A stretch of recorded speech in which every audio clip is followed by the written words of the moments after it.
Hi, today I want to talk about it's getting late in the season. I've had four, I don't know how many tournaments in a row, and I'm getting ready for a couple more, but I'm home for a few days. Just got back from Lanier at the championship, and this gives me a few days to get my stuff repacked. And there's a few things like working on the boat that you've got to do. There's maintenance in there, and what I like to do is just kind of take a look around and see if anything's broke or needs fixed or anything that I've damaged.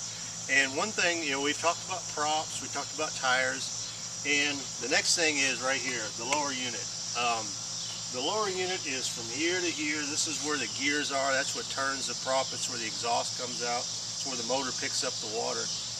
And the problem with the lower unit is being down so low is it wants to hit the bottom. Like if you come into shallow places, which is where I like to fish a lot, the lower unit is the first thing to hit the ground. So it's easy for it to get damaged, so you got to pay attention and try not to get into too shallow water, get around those rocks and do some damage to the propeller. But the lower unit, like I say, is way down there. It's the bottom. It's as deep as it goes. It's down 2 feet below the boat, so anything that's down there, lower unit's going to hit it. So it's going to get dinged up from time to time, and like this one here is I got a couple pretty good sized burrs on there right now from where I took off in some extra shallow water.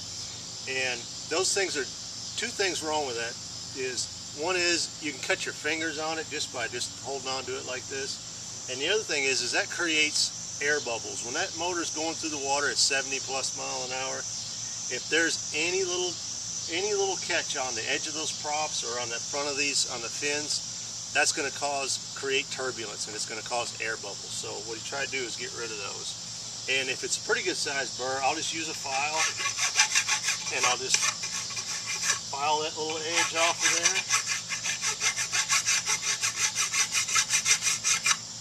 Just smooth it down like that. And if the burr is not that big, what I'll just use some steel wool. If this is getting all messed up and it's got a lot of scratches in there, just use a little steel wool, polish that up, and then this is what you use right here.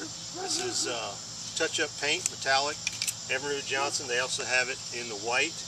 And if you've got an older Johnson, or if you've got the 100th anniversary, this is the smoke color. So take this, spray it right on.